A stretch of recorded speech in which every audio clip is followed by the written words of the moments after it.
então comemorámos há muito pouco tempo o 25 de Abril, ou melhor, os 45 anos do 25 de Abril, e hoje o António e a Maria da Graça dispuseram-se a vir falar um bocadinho sobre a sua opinião sobre qual a verdadeira origem do 25 de Abril de 1974. Atenção, o específico de 74. Não é o de 75, não é o de 76, é mesmo o de 74. Porque, pelos vistos, não é aquilo que nos pintam, na vossa opinião. Há aqui outros critérios que terão dado origem a este 25 de Abril. Verdade, António? Antes de mais, boa noite a todos. Mais uma vez, obrigado por estarmos aqui na vossa presença. Aquilo que se passou com o 25 de Abril de 1974, na nossa opinião, obviamente, a forma como ele é explicado e como nos pintam aquela revolução é capaz de não ter sido bem assim. Então, isto porquê? Depois de averiguarmos alguns dados, nomeadamente dados históricos, e outros que nós vivemos, não é? Porque, feliz ou infelizmente... Ao contrário de mim, que ainda não era nascida. Ao contrário de vocês, se calhar ainda não eram vivos, não é? Eu tive por um lado, a oportunidade, digamos, de viver in loco o 25 de Abril, e aquilo que na altura nos foi dito e nos foi falado, passados 45 anos, não é por acaso que hoje estamos também a falar nisto, mas achamos que era importante fazê-lo, porque já passaram 45 anos. Em 45 anos já houve muita coisa e, portanto, portanto, o programa estava praticamente, digamos, na data do 25 de Abril, foi uma das razões já agora do porquê falarmos sobre isto. E, portanto, nós na altura foi-nos pintado assim uma revolução popular, assim uma coisa do povo a libertar, suponho que é isto, não sei se eu lhe perguntar à Sofia qual é a sua opinião. É aquilo que eu aprendi, que todos os anos celebramos o 25 de Abril de 74. Se eu lhe perguntasse qual era a sua opinião, o que é que me dizia? Frase-chave, Revolução dos Escravos. Revolução dos Escravos, exatamente. E porque vivíamos num estado de ditadura, exatamente, e que foi realmente uma revolução para mudarmos e vivermos em democracia. Exatamente. Isto é o que, resumidamente... É aquilo que oficialmente nos é dito e transmitido. Exatamente. Não é totalmente mentira, mas também não é só essa a verdade. Ora bem, o 25 de Abril, nós, antes do 25 de Abril, nós vivemos uma ditadura durante 40 anos, não é? Portanto, o chamado Estado Novo, em que começou com o Salazar, depois a seguir veio o Marcelo Caetano, e realmente não há dúvidas nenhumas que a sociedade, não podíamos dizer que fosse uma sociedade muito evoluída no aspecto, nomeadamente, das liberdades das pessoas. Hoje, por exemplo, se estivéssemos nesta altura, não podíamos estar a ter esta conversa que estamos a ter agora, de maneira nenhuma, porque havia realmente repressão, havia uma polícia que chamava PIDE, em que, digamos, as informações eram talmente filtradas que se alguém fosse contra o regime, o pior que lhes podia acontecer era, se calhar, irem para uma prisão, que era ali em Caxias, havia ali em Caxias e outras, mas nomeadamente em Caxias, depois inclusive havia uma que era Torrafal, portanto, digamos que já numa atitude mais extrema. Mas não eram mortas as pessoas, pois não? Ou eram mortas, desapareciam, não? Alguns desapareceram. Houve desaparecidos. Houve muitos desapareceram e morreram. Por acaso, isto agora, como estava a falar da prisão e de repente pensei assim, será que houve desaparecidos? Houve, sim, claro. Claro, e presos então, muitos, não é? Portanto, digamos, vivia-se assim uma ditadura que não era propriamente uma coisa que se cheirasse, que fosse muito agradável viver. Não tem nada a ver com o que vivemos hoje em dia. Em termos de liberdade de expressão, porque outra coisa também se pinta é que aquilo parecia que era tudo mal, parecia que andávamos aqui numa negritude, também não era bem assim. Portanto, ora bem, quando se diz que o 25 de Abril foi tal dos escravos, o que nós queríamos aqui desmistificar um bocadinho é assim, o 25 de Abril começou precisamente por causa deste mal-estar do social, havia, mas começou nas Forças Armadas. O mal-estar começou nas Forças Armadas. E porquê? Porque nós vivíamos uma guerra, chamada Guerra no Ultramar. Na altura, tínhamos três, digamos, ainda eram na altura províncias, chamavam-se as províncias ultramarinas, que era a Guiné, com o Cabo Verde em conjunto, Moçambique e Angola. E essa guerra foi digamos assim, remoendo o próprio Estado, Porque eram os populares que tentavam adquirir a independência de Portugal, a guerra era isso? surgiu inicialmente, suponho, não tenho a certeza, mas suponho que foi em Angola primeiro, e depois alastrou-se para os vários. Bom, e o que é que acontece? Chegado ali, mais ou menos, naquela altura, já em 1970, por aí assim, começou-se a perceber que realmente a guerra não ia a lado nenhum. Era uma questão de tempo, a guerra não tinha grandes... E há uma pessoa, por isso é que eu digo que o 25 de Abril não é bem como as pessoas lhe contam, há uma pessoa que é chave do 25 de Abril, que chama General António de Spínola. O António de Spínola foi a pessoa que deu a cara no antigo regime para a revolta dos militares. Ele foi, de 68 a 63, o comandante em chefe das Forças Armadas na Guiné-Bissau. Não é Guiné Equatorial, Guiné-Bissau. E o que é que ele fez? Ele chegou à conclusão, porque a Guiné-Bissau, na altura, era, digamos, dos três territórios, o mais pequeno. E, portanto, aquele que mais facilmente as pessoas se percebiam. Ele tinha um contacto mais real, não só com os combatentes, com os, digamos, que as pessoas que estavam sob o seu comando, como, inclusive, com os próprios guerrilheiros, assim, na altura, eram chamados guerrilheiros. Bom, e ele percebeu-se que realmente as coisas não podiam funcionar assim. Não era com aquela que íamos a lado nenhum. Inclusivamente, na altura, o PAIGC, que era o Partido Africano para a Independência de Guiné e Cabo Verde, começou a ter um apoio muito forte e ficou só praticamente o partido único para ser contra. Um partido muito forte e começou a ser apoiado pela organização, pela OUA, a Organização das Nações Africanas, através de todos aqueles países e não só, através de um outro país, porque ao fim e ao cabo, isto depois mais à frente vamos explicar, é a União Soviética. A União Soviética, na altura que tinha um poderio relativamente grande, apoiou diretamente os Estados, o PAIGC, nomeadamente foi na Guiné que começaram a surgir os primeiros mísseis soviéticos a ser... Ora bem, Portugal ainda não tinha mísseis na altura. Portanto, ele começou a perceber, isto é uma coisa que não está bem, nós não vamos ganhar a guerra de maneira nenhuma contra esta gente. Bom, então o que é que ele fez? Inclusivamente, o general de Spínola manifestou essa sua opinião ao governo português, de Marcelo Caetano na altura, e ele teve a iniciativa, e não só, e foi autorizado, claro, a ter reuniões, inclusive com o senhor chamava-se Senghor, que era presidente do Senegal. Este senhor, isto depois, já vamos lá a seguir. Este senhor, inclusive, essas reuniões era precisamente no sentido de se conseguir chegar a algum entendimento de paz. Depois, isto em 1972, que isto aconteceu. Em 30 de maio, ele chegou mesmo a ter em 30 de maio, não, desculpa, em 18 de maio de 72, chegou a ter essa reunião para tentar, digamos assim, porque ele tinha-se percebido.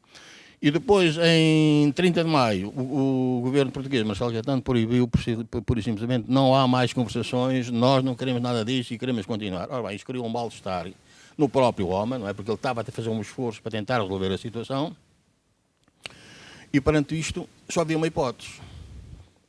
Uma vez que a guerra não tinha grandes alternativas de ser vencida, por nós, vamos chamar as coisas pelos nomes, que era assim mesmo, era derrubar o regime. Ou uma coisa ou outra. E, portanto, o mal-estar começou aqui, na Guiné-Bissau. O mal-estar, digamos... Depois faltava um rastilho para isto. É evidente que depois, a partir daqui, começou-se a alastrar, digamos, começou-se a alastrar também um mal-estar, não só lá, mas faltava um rastilho. Qual foi esse rastilho? Foi precisamente aquilo que estavam a pôr ali agora há bocadinho, que era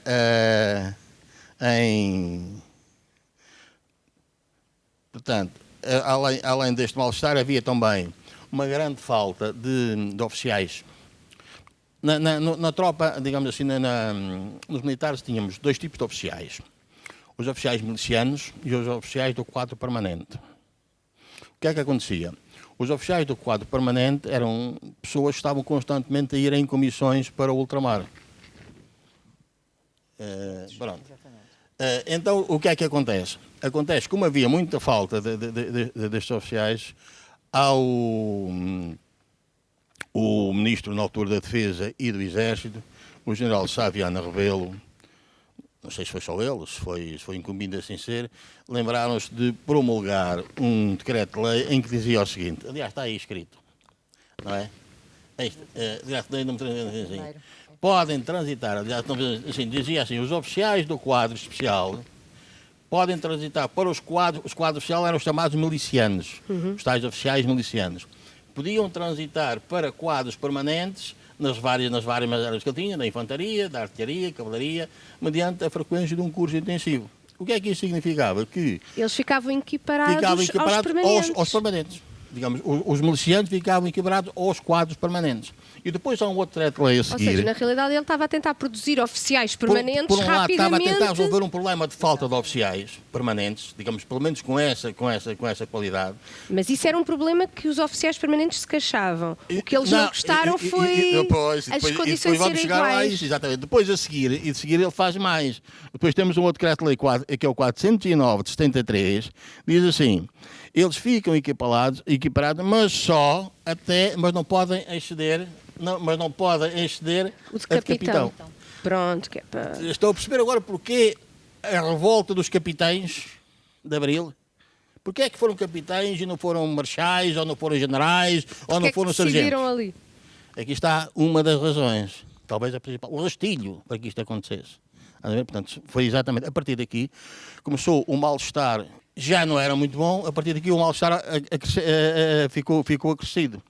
Portanto, começa efetivamente a partir desta altura a haver reuniões, digamos assim, este rastilho alastra-se não só na Guiné, inclusive depois na Guiné, depois houve lá uma situação em que foram 3 capitães daqui de lá para lá, mas pronto, temos que passar por uma série de coisas, senão depois não conseguimos fazer tudo. Sim, a história é densa, exatamente, não é? Há muita coisa para falar. Não é? Pois, então, o que é que acontece? Ele começa-se a alastrar este movimento aos outros províncias também, em Moçambique, Angola e inclusivamente no continente. Okay? Isto só para nós vermos, já em 1973, numa localidade que se chama Monte Sobral, se reuniram 136 capitães. 136 capitães já é muito capitão. Isto numa sociedade em que isto era proibido fazer-se, não é? Porque estávamos numa sociedade em que havia a tal polícia política, portanto isto foi tudo feito em sigilo. E reunir-se 136 capitães em sigilo para discutir, ou digamos assim... Estavam mesmo insatisfeitos, eles para arriscarem a esse ponto, não é? Isto depois, mais tarde, depois, e houve várias reuniões, inclusive houve mais reuniões, e a última, portanto, uma que veio culminaram depois com uma reunião em Óbidos, a 5 de dezembro de 73, e aqui já com os vários capitães das várias, onde já estavam os oficiais, não só do Exército, da Marinha e da Força Aérea. Digamos, os 3 ramos da Força Armada já aqui estavam. A minha dúvida aqui é, nestas reuniões a preocupação não era política. Não era aquela, porque coitadinho do povo. Pois, exatamente. Eles estavam a preocupados. Era exatamente isto que nós queríamos chegar. Essa a vossa opinião. Que a preocupação deles era cada um consigo relativamente à parte militar e não tanto coitadinho do povo que está a ser oprimido. A questão inicial é, depois, é evidente que o general Spínola era um homem que tinha algumas ambições políticas. Também não podemos dizer que ele era militar, ele inclusive depois, mais tarde, pelo próprio Marcelo Caetano, foi convidado para ser ministro do ultramar, não aceitou, porque ele já estava em conflito, digamos assim, com o regime. Não aceitou, mas acabou por ser o número 2 do Exército na altura, foi mesmo promulgado, mas depois vamos lá chegar mais à frente como é que isto aconteceu. Portanto, digamos, aquilo que nós queríamos é que realmente a Revolução, os tais capitães, teve esta origem, teve um mal-estar no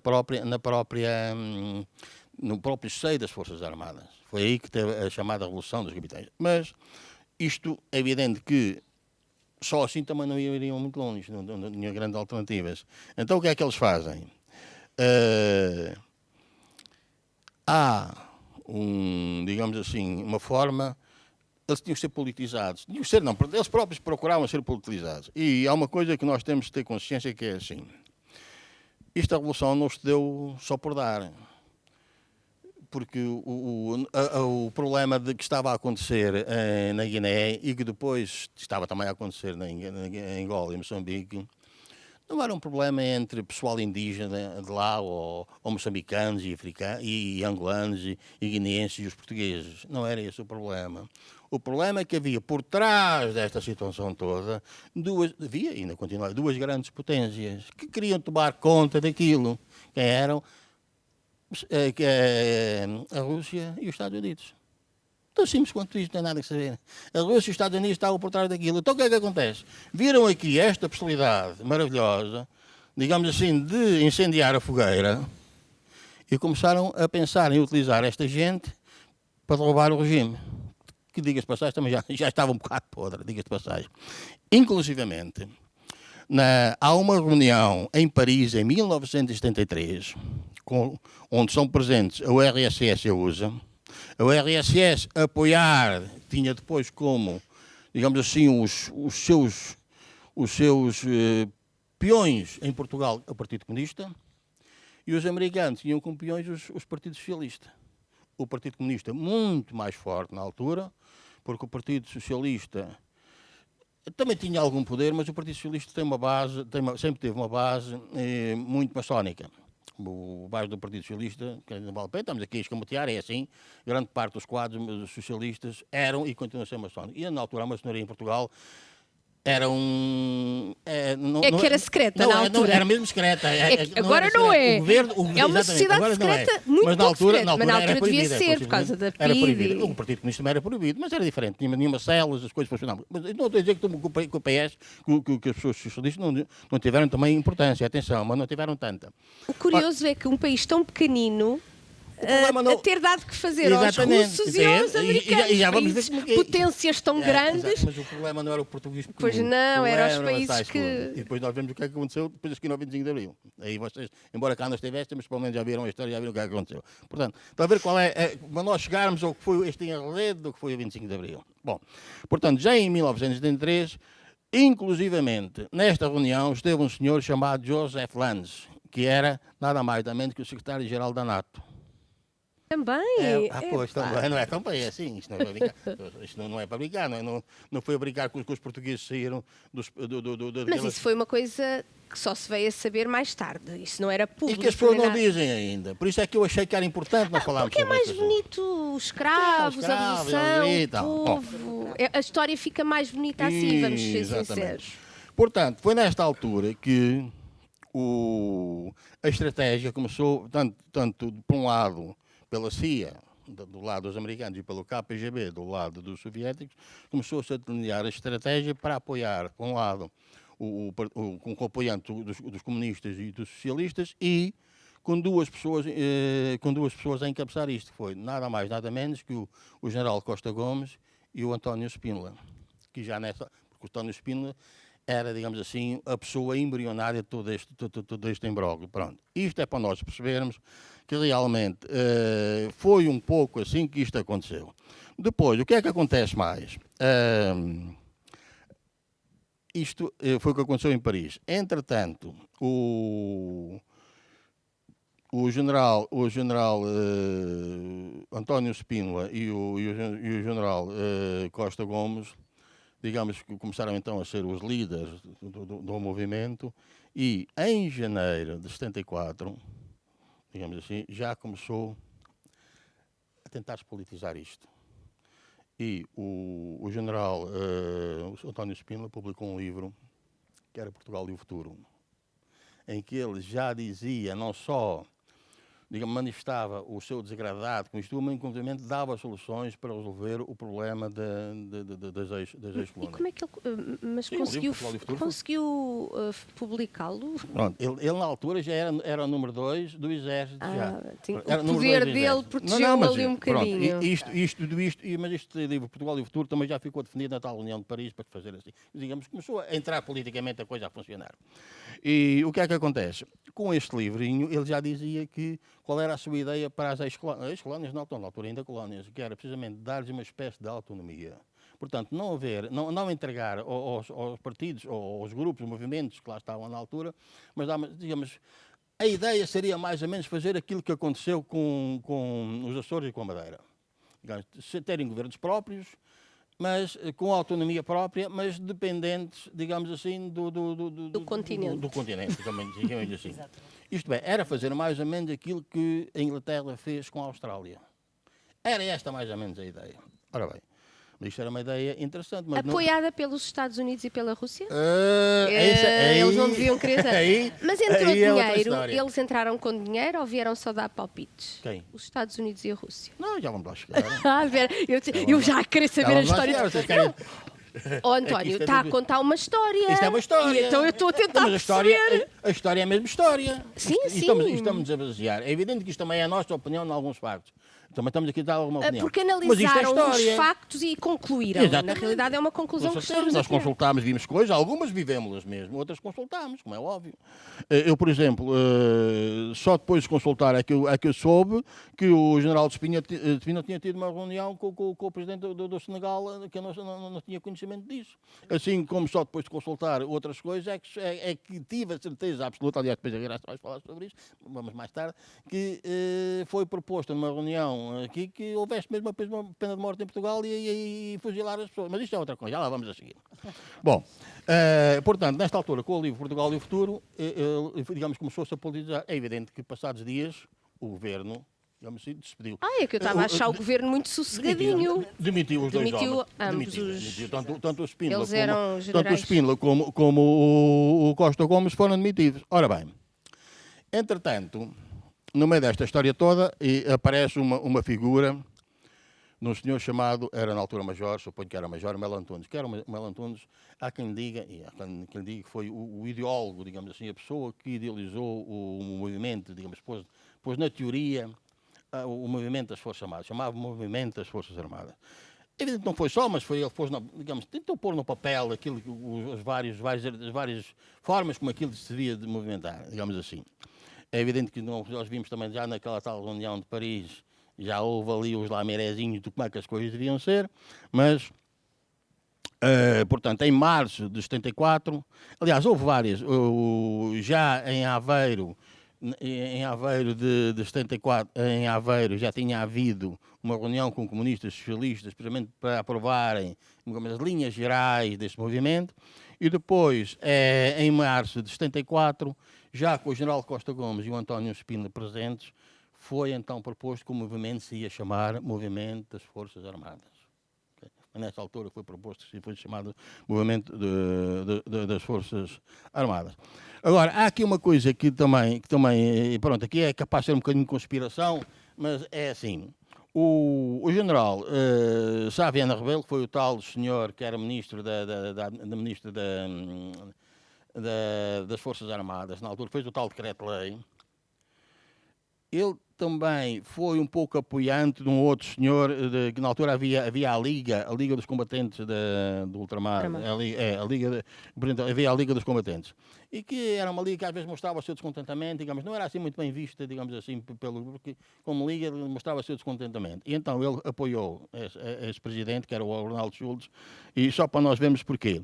E depois, esse mesmo senhor que fez o decreto-lei, mais tarde, já depois do 25 de abril de 74, foi nomeado pelo já Conselho da Revolução, depois de seguir ao 25 de abril, surgiu um chamado Conselho da Revolução, que era, digamos, digamos, equivalente quase à Assembleia da República de agora, digamos assim, porque não havia Assembleia da República, não havia um Conselho que lhe diziam o governo que mais tinha que fazer. Era um pouco assim. E, portanto, já nomeados por esse Conselho da Revolução, foi nomeado ad hoc, na altura havia muita mania dos ad hocs, promotor da Justiça, em que estava arguído o general Arnaldo Schultz. Portanto, isto é para vermos que a pessoa que ateou o rastilho com o tal decreto-lei dos milicianos para os quadros permanentes, a seguir ao 25 de Abril, vai ser promovido, vai ser a pessoa que é nomeada. Portanto, há quem diga que realmente este atear do rastilho foi propositado. Há quem diga isso. Até porque depois este mesmo decreto-lei, a seguir ao 25 de Abril, nunca foi revogado. Ele manteve-se.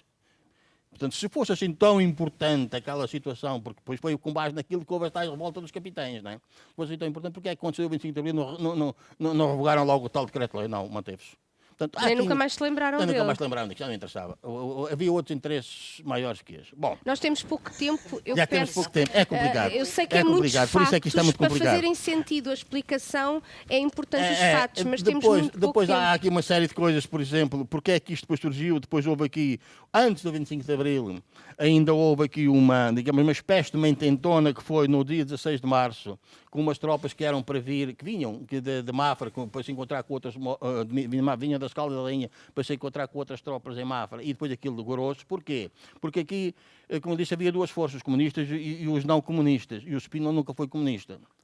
Se ele pode ter muitos defeitos, não, pá, pronto, não sei comunista também é nenhum defeito, cada um é como é, mas pronto, não foi comunista. Então havia, isto é a minha opinião Às agora. vezes as coisas havia, não, havia, havia, não que- ligavam havia, bem. que arranjar, havia que arranjar aqui, digamos assim, uma manobra de diversão para afastar alguns. E estas pessoas, aquilo depois deu buraco, porque as tropas de Mafra já nos juntaram às das Caldas, aquilo deu buraco, e houve alguns spinolistas que foram presos e foram não foram para, como é que chamava aquela? Para a Trafaria, exatamente. Foram para ficar na Trafaria. Digamos que sim.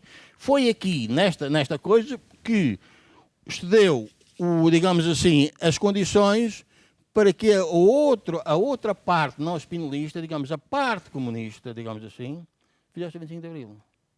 A parte mais vermelha, digamos assim, fizeste o 25 de Abril, com os tais capitães que já lhes interessavam, porque o spinolista, embora o general de Spínola fosse a pessoa que foi buscar o poder ao Marcelo Caetano, porque a transmissão do poder na altura foi para dar para o Marcelo Caetano, mas tudo isto já foi, digamos assim, combinado, digamos assim. O 25 de Abril não foi nenhuma revolução. Eu vou dizer uma coisa que é assim, a minha opinião sobre isto, inclusivamente, antes do 25 de Abril, o Costa Gomes, que depois foi posteriormente ao general Spínola, foi o Costa Gomes que pensou para ser Presidente da República, o Costa Gomes informou o Marcelo Caetano que ia haver uma revolução neste dia, e para ele para ter vizinho, mas não fazer isso, para se refugiar no Quartel do Carmo. Porquê? Porque o Quartel do Carmo era onde era a sede, não sei se ainda é agora, da GNR. Portanto, a GNR, nós sabíamos que a GNR e as forças, digamos, é uma força militar, mas não é uma força, digamos assim, do Exército, uma força, digamos, autónoma. E, portanto, isso foi avisado. Assim como lhe foi dito que existia, na altura, uma frota, que estava uma frota sediada, embora se digam que era para manobras militares, uma frota sediada na NATO do Tejo, e estava. Portanto, tudo isto foi combinado, já tudo estas situações, agora aqui também posso ser eu, mas aquilo que a gente foi lendo, portanto, nos tais acordos de Paris era e outros. Coincidências a exatamente, mais. nos acordos de Paris e outros, portanto, tudo isto foi combinado com os Estados Unidos e a Rússia. Mas, António, independentemente de qual é que foi o rastilho, o que foi, mas foi bom para o povo. Hoje em dia podemos achar que se ficou melhor do que estava anteriormente. Foi bom, é evidente, houve coisas boas, é como eu digo, nós não podíamos estar aqui a fazer esta conversa de maneira nenhuma na altura, as pessoas a própria imprensa, mas é relativa. Depois, passados uns tempos, nós analisando as coisas, depois é evidente que foi uma coisa boa, não está a dizer que foi má. Agora, diga uma coisa, depois disto, pronto, só para ficarmos, se fizemos mais ou menos, não sei se ainda temos para aí 5 minutinhos. Temos 5 minutos. Mais ou menos 5 minutinhos. Depois disto, digamos, ficou o caminho aberto para fazer o tal 25 de Abril, com os tais capitães de Abril, que eram mais vermelhos que amarelos, e pronto, com relógio, mais vermelhos que relógio, digamos assim, e pronto, e fez o 25 de Abril, que exerceu, digamos assim, o poder, conseguiu-se aqui implementar um pouco o poder soviético, na altura porque era o KGB esteve cá, trabalhou muito bem isto, e pronto, e depois inclusivamente havia um senhor do KGB que até escrevi aqui para o nome, que era o senhor Mankaev, do KGB cá em Portugal, não? E depois também veio assim, inclusive nós tivemos aqui um ministro, digamos, um embaixador dos Estados Unidos, que é o Franco Carlucci, que foi um dos chefes da CIA dos americanos. Isto aqui na altura parecia quase os espiões da Europa, isto é verdade, isto é mesmo assim. E portanto, nesta altura, deu-se então o 25 de Abril, entretanto, entre o 25 de Abril, digamos assim, há um outro episódio que devíamos falar, que até era aquele que a Graça tem ali, foi o 11 de Março. No 11 de Março, ainda havia muita, digamos assim, muito poder contra a história da entrega, digamos assim, das ex-colónias, da entrega das colónias aos comunistas que lá estavam, que eram, nomeadamente em Angola o MPLA, e na Guiné o PAIGC, e em Moçambique a Frelimo. suponho que não estou enganado. A Graça tem um livro que... É só uma coisa. O que é que aconteceu? Para que essa gente, digamos assim, saísse, mais uma vez, digamos assim, da política, digamos, porque esta gente afeta estes regimes comunistas, conseguissem libertar-se disso, foi feita uma espécie de mais uma simulação que foi o 11 de março. O que é que foi o 11 de março? Foi exatamente uma coisa que dizia que foi uma invasão, digamos assim, dos bancos. O 11 de março, 11 de março mas não de é 74. Ainda antes do 25 de Abril? Já a seguir ao 25 de Abril. Então, de 75. De 75, desculpa. 11 de março de 75, desculpa. Agora também Como me falou no 16 exatamente, de março, 16 agora foi não fazia sentido nada. Exatamente. Estamos a falar já em 1975. Então o que é que acontece? Ainda não era nascido. É para vocês verem como é que é. É o meu ano, mas eu ainda não tinha nascido. Não sou responsável por nada. O que é que acontece? Vêm umas tropas, aliás, ao comandante dos tanques, dos paraquedistas que estava sediado em tanque, suponho que era coronel na altura, Durão, que comandava aquilo, e recebeu uma informação de que havia aqui uma lista, que era a chamada lista da Matança da Páscoa, que estava encabeçada, que estava encabeçada pelo general de Espina. Na altura existia, e se não existia, corria nos círculos políticos que existia uma lista que tinha de ser abatida, e na cabeça estava o general de Espina. E depois correu também nos círculos que estavam cá em Portugal, umas pessoas que chamavam os Tupamaros. O que era isto? Eram guerrilheiros sul-americanos que estavam cá em Portugal de propósito para eliminar os elementos dessa lista. Corria aí. E, entretanto, depois, o senhor de tanques, como aquele disse há bocadinho, o Durão, o comandante do regimento de tanques, teve a informação que estes tais Tupamaros estavam sediados no Rally em Lisboa. Então, e que tinha que ir lá combater aquela gente. Então mandou os paras para o Rally em Lisboa, foram teletransportados com helicópteros, e mais uns aviões mandaram para lá umas bombinhas, parece que ainda mataram uma pessoa, parece que não mataram mesmo ainda um militar, e isso depois, mais tarde veio a saber que tinha sido enganado, não era que aquilo era mais uma manobra de diversão, e foi a partir daí que efetivamente o regime, digamos assim, que nós assistimos, o tal verão quente de 75, foi a partir daí até novembro de 1975. Portanto, foi aí que se fez, agora podíamos ver, e desta Assembleia Geral, que a seguir a isto, uma tal Assembleia Geral, que era aquilo que a Graça tem ali, que foi decidido, inclusive a partir dali, que estas pessoas que tinham revoltado, se é que revoltaram mesmo assim, se é que não houve ali uma série, uma manobra, tinham que ser fuziladas. Era isso. Este livro saiu agora há muito pouco tempo. Explica lá o que é isto. Agora só para a gente acabar. É mesmo para acabar, muito Graça. Rapidamente, este livro é A Noite que Mudou a Revolução de Abril. Ele saiu a 22 de abril de 22 de abril de 2019. Este livro realmente tem pouco tempo, não é? É fruto de um trabalho exaustivo, de uma fita, de uma gravação que estava enterrada, e esteve muito tempo, desde 1974. Isto é transcrição da chamada Assembleia Selvagem. O que é que acontece com este livro? Este livro foi a transcrição dessa fita exaustiva, e no que aqui decidem, efetivamente, se vão fuzilar, se não vão fuzilar. Felizmente, chegaram à conclusão... Felizmente estavam lá presentes duas pessoas, depois o general Costa Gomes e o como é que chama aquele senhor agora não me lembro o nome do homem, pá. Vasco Lourenço. Que foram contra isso, e não houve fuzilamento, porque a ideia, na altura, e a partir daí começou então a verdadeira caça às bruxas, foi assim.